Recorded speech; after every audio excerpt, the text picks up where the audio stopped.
सभी भक्तों को मेरा सादर प्रणाम। सभी भक्तों का मेरे चैनल आपकी किस्मत भोलेनाथ के हाथ में हार्दिक स्वागत है। आज मैं भोलेनाथ की एक और कथा आप लोगों के मध्य लेकर आया हूँ। आप सभी इस कथा को प्रेम से सुने। तो कथा को प्रारंभ करते हैं। एक समय की बात है, आनंदपुर नामक गांव में एक महिला यशोदा अपने 2 वर्ष के बेटे के साथ अपने भाई के साथ रहती थी। अगर आप यह कहानी को सुन रहे हैं तो पूरा सुने। इस पवित्र कथा को आधा अधूरा छोड़कर जाने की गलती मत करना। अगर आप भगवान भोलेनाथ के सच्चे भक्त हैं तो इस कहानी का अनादर मत करना। कुछ माह पूर्व ही यशोदा के पति का देहांत हो गया। वह अपने भाई के साथ अपने छोटे से खेत में काम किया करती थी। दोनों भाई बहन बहुत ही गरीबी में अपना जीवन व्यतीत कर रहे थे। महिला के 2 वर्ष के बेटे का नाम सुकर्ण था। सुकर्ण और मामा आपस में एक दूसरे से बहुत प्रेम किया करते थे। दोनों एक साथ खाना खाते व खेलते थे और साथ ही साथ सोते भी थे। एक दिन सुकर्ण के मामा को किसी काम से शहर जाना पड़ा।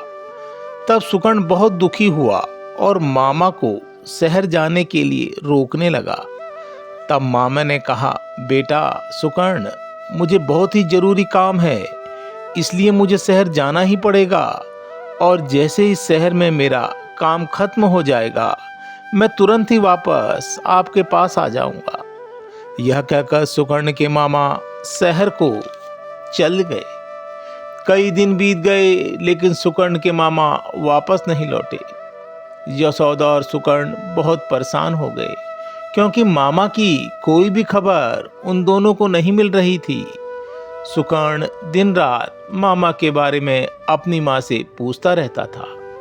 यशोदा सुकर्ण से कहती, रो मत बेटा, मामा जल्द ही वापस आएंगे और तेरे लिए खूब सारे खिलौने व मिठाइयाँ भी लेकर आएंगे। ऐसे ही कई वर्ष बीत गए लेकिन सुकर्ण के मामा वापस नहीं आए। सुकर्ण को बहुत ज्यादा दुखी देखकर यशोदा बोली, बेटा सुकर्ण, उदास मत हो। तुमको जो भी अपने दिल की बात कहनी हो वह महादेव भगवान से कह सकते हो। महादेव सबके दिल की इच्छा पूरी करते हैं और तुम्हारे दिल की भी इच्छा वह पूरी करेंगे। तुम्हारे मामा तक वह तुम्हारी इच्छा भी पहुंचा देंगे।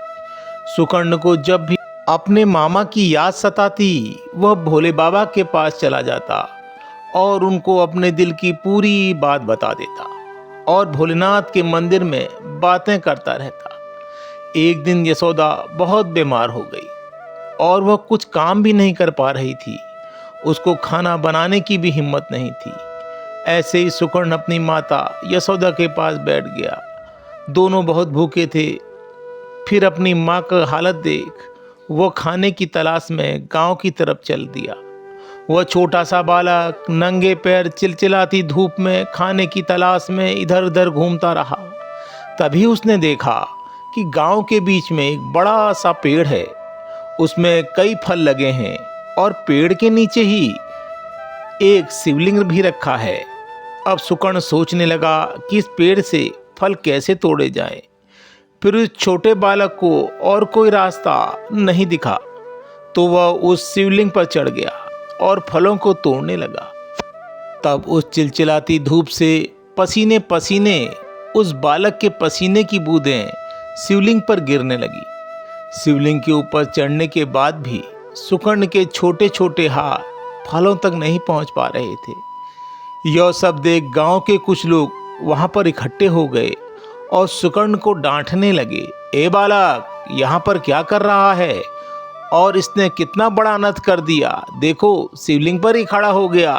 गांव के सभी लोग इसी प्रकार बच्चे को बहुत डांटने लगे जिससे कि सुकर्ण बहुत बुरी तरह डर गया। किसी ने भी बच्चे को इसका कारण नहीं पूछा कि बच्चा कितने दिनों से भूखा है। उन गांव के लोगों से बच्चा डर गया और जोर जोर से रोने लगा। फिर गांव के लोग वहां से धीरे धीरे कर चले गए और वह छोटा बच्चा रोता रहा और भोलेनाथ से माफी मांगने लगा। सुकर्ण को रोता हुआ देख महादेव सुकर्ण के सामने प्रकट हो जाते हैं और कहते हैं, रो मत बेटा सुकर्ण, तुमने कुछ भी गलत नहीं किया। मैं तुमसे क्रोधित नहीं हूँ, बल्कि मैं तो तुमसे अत्यधिक प्रसन्न हूँ सुकर्ण, क्योंकि तुम्हारे शरीर के पसीने की बूंदों से मेरा अभिषेक हुआ है। तुम्हारा मन इतना पवित्र है कि मुझे तुम्हारे सामने आना ही पड़ा। तुम्हारी क्या इच्छा है सुकर्ण? तब सुकर्ण रोता हुआ कहता है, महादेव, मेरी माँ का आप जल्दी से ठीक कर दो। बच्चे की यह बात सुन महादेव मुस्कुराने लगे और बोले, सुकर्ण, यह तो बहुत ही छोटी बात है। तुम्हें अगर कुछ भी और चाहिए तो तुम मुझसे मांग सकते हो। तब सुकर्ण रोता हुआ कहता है, महादेव, आप मेरे मामा को जल्दी घर वापस भेज दो। जब भोलेनाथ सुकर्ण से कहते हैं, बेटा, तुम्हारे मामा जल्दी ही घर वापस लौट आएंगे। और भोलेनाथ ने सुकर्ण को फल दिए और बोला, इन्हें खा लेना और अपनी बीमार माँ को भी खिला देना। तब सुकर्ण फल लेकर दौड़ता दौड़ता घर पहुँचता है तो उसने देखा कि उसकी माँ बिल्कुल ठीक हो गई है। तब सुकर्ण ने अपनी माँ को महादेव से मिलने की सारी बातें बता दी। माँ, अब सब कुछ ठीक हो जाएगा, मामा जल्दी घर लौट आएंगे, महादेव ने कहा है। मुझसे प्रभु ने सुकर्ण से यह कैसा वादा कर दिया। बहुत दिन बीत गए। फिर एक दिन उसके मामा घर आ गए और दरवाजे से सुकर्ण को आवाज़ लगाते हुए, सुकर्ण, ओ बेटा सुकर्ण, सुकर्ण कहाँ हो, जल्दी बाहर आओ। तब बाहर से बेटे को बुलाने की आवाज़ सुनकर सुकर्ण की माँ दौड़ते हुए बाहर आई और अपने भाई को सामने खड़ा देख दंग रह गई।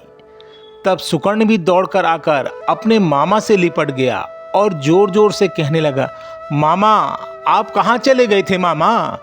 अब तो आपका दोबारा जाने नहीं दूंगा, मैं आपको अब कहीं नहीं जाने दूंगा। सुकर्ण अपने मामा को जोर से पकड़कर बार बार यही कह रहा था। पूरा दिन सुकर्ण अपने मामा के साथ खेलता रहा और बार बार यही कहता रहा, मामा, अब आप हमको छोड़कर मत जाना मामा। पूरा दिन खेलने से सुकर्ण थक गया और जल्दी सो गया। जब सुकर्ण की माँ ने अपने भाई के पैर पकड़ लिए और कहने लगी, हे महादेव, आप भोलेनाथ हैं ना? मैं जानती हूँ कि आप भगवान भोलेनाथ हैं, क्योंकि मेरा भाई तो बहुत पहले ही मर चुका है। हाँ भक्त, मैं महादेव ही हूँ। मैं इस बालक के पवित्र मन से प्रसन्न होकर मैं यहाँ चला आया। हाँ, लेकिन यह बात तुम सुकर्ण को मत बताना। कुछ दिनों बाद माया के वेश में आए महादेव जाने लगे तो सुकर्ण बोला, मामा, आप फिर जा रहे हो, अब वापस कब आओगे? तब महादेव बोले, भांजे, मैं अब समय समय पर यहाँ आता रहूँगा। तो भक्त, इस कहानी से हमें यह सीख मिलती है कि अगर हमारा मन सच्चा है तो भगवान हमारे पास ही हैं। तो भक्तों, यह कहानी आप लोगों को कैसी लगी? अगर यह कहानी आपको अच्छी लगी हो तो कमेंट्स बॉक्स में हर हर महादेव लिखना ना भूलें। और अगर कहानी बोलते समय बोलने में कोई त्रुटि हुई हो तो उसके लिए मैं आपसे क्षमा मांगता हूँ और भगवान भोलेनाथ से प्रार्थना करता हूँ कि अपने हर भक्त की झोली खुशियों से भर देना। हर हर महादेव, हर हर महादेव।